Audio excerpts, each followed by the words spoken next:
Good morning netizen, sandwich মেমোরিজের আরও একটি ব্লগে তোমাদের সকলকে স্বাগত জানাই। আজকে সকাল সকাল ঘুম থেকে উঠে দেখতেই পাচ্ছ রেডি হয়ে গেছি একদমই। আজকে আমি আর মা এখন একটুখানি বেরোচ্ছি। অ্যাকচুয়ালি যাচ্ছি আজকে একটা কি বলবো সারপ্রাইজ দিতে ছোটুকে। অ্যাকচুয়ালি ছোটু যেহেতু এখন অফিসেই থাকছে মোটামুটি, তো সেই জন্য আমরা ওকে যাচ্ছি। অনেক দিন ওর সঙ্গে দেখা হয়নি, সেই মায়ের জন্মদিনে লাস্ট এসেছিলো, তারপর ওর সাথে দেখা হয়নি। তো সেই জন্য আমরা যাচ্ছি, ওকে একটুখানি সারপ্রাইজ দেব। আর ওর জন্য একটা জামা কিনেছি, তো সেইটা ওকে দিতে যাব পয়লা বৈশাখে পরার জন্য। অ্যাকচুয়ালি যেহেতু এখন একদমই ফিরবে না, সেই 4 তারিখ মে মাসের 4 তারিখে ভোট, তার ফল হবে, প্রকাশ হবে, তারপরেও আসবে। তো সেই জন্য আমরা যাব, ওকে জামা কাপড়টা দেবো। ও জানেও না যে আমরা যাচ্ছি, তো যাব, ওগুলো ওকে দেবো। তারপর আমরা আবার বাড়ি ফিরে আসবো। তো আজকে আমাদের গন্তব্য মোটামুটি কৃষ্ণনগর পর্যন্ত। তো যাই হোক, এই যে আমার মাও রেডি হয়ে গেছে, সুন্দর একটা শাড়ি পরে নিয়েছে। তো এরপর আমরা এখন খুবই লেট হয়ে গেছে, আমরা তাড়াতাড়ি করে একটুখানি কমপ্লিট করে সব কিছু বেরোবো, তারপর দেখা হচ্ছে। আর এই হলো আজকে আমার ড্রেস, একটা কুর্তি যেটা মা আমাকে পয়লা বৈশাখে দিয়েছে। তো ভাবলাম যখন ছোটকেও পয়লা বৈশাখের জামা দিতে যাচ্ছি, তো তখন আমিও একটা পয়লা বৈশাখের জামা পরেই যাই, কেননা আমি তো এমনিও পয়লা বৈশাখে কোথাও ঘুরতে বেরোবো না। তো তাই নতুন জামা পরে নিলাম। ফাইনালি আমরা পৌঁছে গেছি শিয়ালদা স্টেশনে।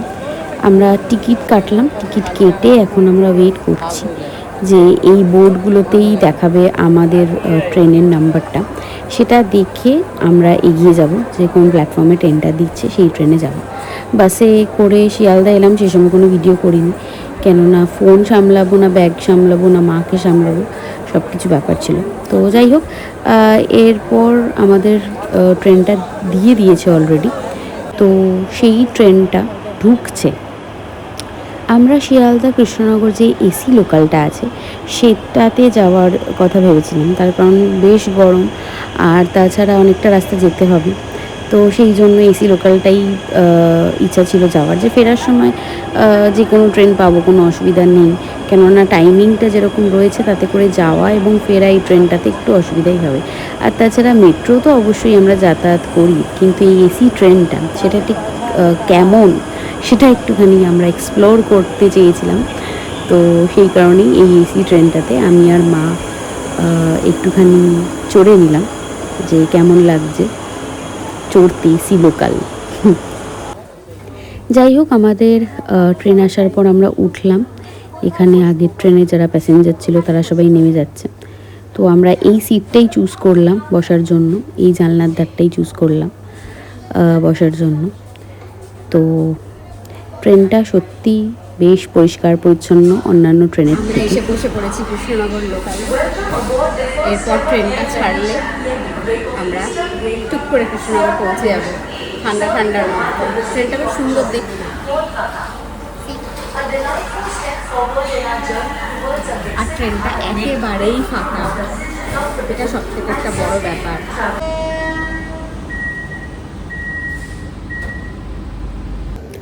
এরপর আমাদের ট্রেনটা ছেড়ে দিল, আর আমরা যাত্রা শুরু করলাম। আমাদের গন্তব্য হচ্ছে কৃষ্ণনগর স্টেশন। তো ট্রেনটাতে এসিটা যেটা ছিল সেটা যথেষ্ট ভালো ছিল, বেশ আরামদায়ক ছিল, খুব বেশি ঠান্ডা লাগছিল না। যেহেতু আমি স্লিভলেস পরেছিলাম, তো আমি খুব চিন্তা করছিলাম যে আমার অনেক ঠান্ডা লাগবে, কারণ সেটা নর্মালি মেট্রোতে আমার সাথে হয়। যাই হোক, ট্রেনটা একদম রাইট টাইমেই ছেড়েছে, এবং আমরা একদম আশা করছি যে আমরা একদম রাইট টাইমেই পৌঁছতে পারবো। অনেক দিন পর আমি শিয়ালদার এই মেন লাইনের ট্রেন ধরলাম। এদিকে ট্রেন আমি অনেক দিন ধরিনি। আমি নর্মালি তো সাউথের দিকেই আমি যাতায়াত করি, তো নর্থের দিকে অনেক দিন পর যাতায়াত করছি। আমরা মোটামুটি অনেক সকাল বাড়ি থেকে বেরিয়েছিলাম, তো সেই জন্য শুধু একটু চা খেয়েই বেরিয়েছিলাম, খুব একটা কিছু খাওয়ার সময় পাইনি। তো আমি আর মা একটুখানি রাস্তায় যেতে যেতে টুকটুক করে খেয়ে নিলাম। আমরা খাবার বাড়ি থেকে নিয়েই এসেছিলাম। তো সেটাই আমরা একটুখানি খেয়ে নিলাম। আর এর সাথে সাথেই আমাদের ট্রেন রানাঘাট স্টেশনে ঢুকছে অলরেডি। তো এরপর এতক্ষণ পর্যন্ত কিছু কিছু স্টেশনে এটার স্টপ ছিল, সব স্টেশনে এটা দাঁড়ায় না, তো কিছু কিছু স্টেশনে স্টপ ছিল, সেগুলোতে মোটামুটি দাঁড়িয়েছে। এই রানাঘাটই লাস্ট স্টেশন যেখানে স্টপ হবে, তারপরে একদম ডাইরেক্ট দাঁড়াবে হচ্ছে কৃষ্ণনগর। তো আর বেশিক্ষণের রাস্তা নেই, খুবই অল্প রাস্তা, তো খুব শিগগিরই আমরা কৃষ্ণনগর পৌঁছে যাব। তবে এই গোটা রাস্তা জুড়ে অনেক দিন পর এত এত কলা গাছ, আম গাছ আর এরকম সুন্দর ক্ষেত দেখতে দেখতে গেলাম। অনেক দিন পর এতক্ষণ ধরে প্রকৃতি দেখলাম, বেশ ভালো লাগছিল। তো যাই হোক, এই খুব সুন্দর প্রকৃতি দেখতে দেখতেই আমরা কৃষ্ণনগর সিটি জাংশনে ঢুকে পড়েছে আমাদের ট্রেন, আমরাও ঢুকে পড়েছি তার সাথে।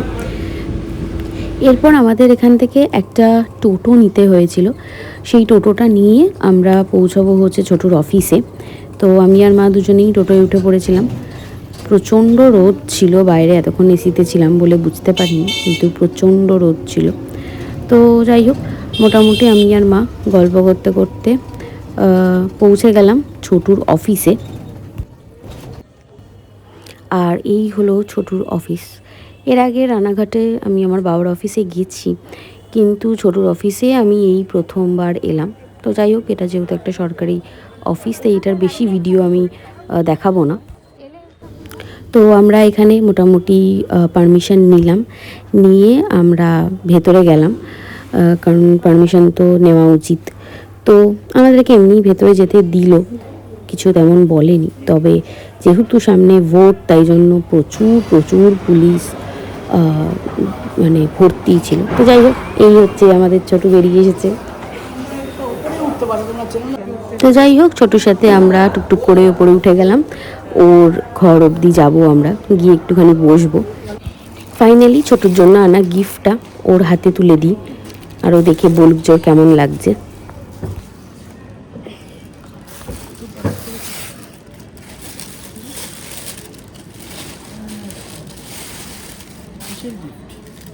পহেলা বৈশাখ, তুমি বাড়ি থাকবে না, তো তুমি কি পড়বে?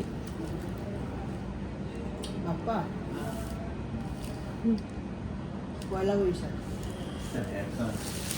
অ্যাডভান্স কেউ বলুন কিছু একটা।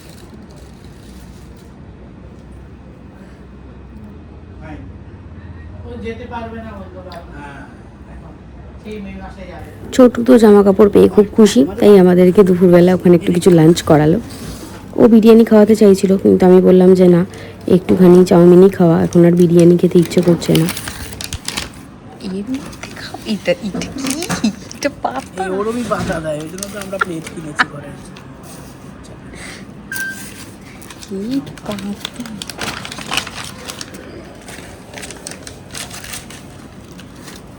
এই চাউমিনটা খেতে খেতেই ওর সাথে একটুখানি গল্প করলাম। কৃষ্ণনগরের দোকান থেকে এটাও কিনে এনেছে, তো খুবই ভালো খেতে ছিল চাউমিনটা। আর তুফাজদা আমাদের জন্য একটা মিষ্টির প্যাকেট এনেছে, যেটা পাশে রাখা আছে। তো খাওয়া দাওয়া আমরা করতে করতেই মোটামুটি একটু আধটু গল্প করে নিলাম, কারণ বেশিক্ষণ ওখানে থাকিনি, ওই 1-1.5 ঘন্টা মতন ছিলাম। তারপরেই আমরা আবার বেরিয়ে পড়ব, কারণ আমাদেরকে অনেকটা দূর আবার ফিরতে হবে। তো অনেকটা দেরি হয়ে গেলে আবার একে তো খুবই ভিড় হবে, কারণ ফেরার সময় আমরা এসি লোকালে ফিরবো না, তো সেই কারণে অনেক ভিড় হবে ট্রেনে। তো তাড়াতাড়ি আমাদেরকে স্টেশন অবধি পৌঁছতে হবে, তো সেই জন্যেই। Bye bye. ভালো লাগলো, আমি চমকে গেছি। ভালো লাগলো? কতগুলো পয়সা খরচা হলো, মা বলছে অনেকগুলো পয়সা খরচা হয়ে গেল আমাদের। ছি ছি বল। হ্যাঁ, তুফাজদাকে থ্যাংক ইউ বলবি। টাটা। যাই হোক, ছোটুকে টাটা করে আমরা এবার টোটোয় করে আবার স্টেশনের দিকে যাচ্ছি। স্টেশনে গিয়ে ট্রেনে উঠবো, এবার বাড়ি ফিরতে হবে। ও আমাদেরকে দেখে যেমন খুশি হয়েছিল, তেমন হয়তো মনটাও একটুখানি খারাপ হয়ে গেল, কেননা এলাম, দেখা দিলাম, আবার বাড়িও চলে যাচ্ছি। ইচ্ছে ছিল ওকে একটুখানি সারপ্রাইজ দেব, সেটাও দিলাম, ওর জিনিসটাও ওকে পৌঁছে দিলাম। অনেকটা সময় কাটালাম একসাথে, একটু গল্প করলাম। আসলে আমি তো সবসময় আমার মেমোরিজগুলো তোমাদের সঙ্গে শেয়ার করতে চাই, তো সেরকমই একটা মেমোরিজ শেয়ার করলাম। তো আবার নতুন ব্লগ অবশ্যই হবে, সেটা ছোট্টু আবার বাড়ি ফিরে আসার পর, কারণ এখনও অফিসেই থাকছে। তো যাই হোক, আজকের ব্লগটা এখানেই শেষ করছি। সবার যদি আমার ব্লগ ভালো লাগে তাহলে অবশ্যই একটা লাইক, কমেন্ট আর শেয়ার করতে একদম ভুলবেন না। আর আমার নতুন নতুন মেমোরিজগুলো সাথে থাকার জন্য আমার চ্যানেলটাকে সাবস্ক্রাইব করে দেবেন। বাই।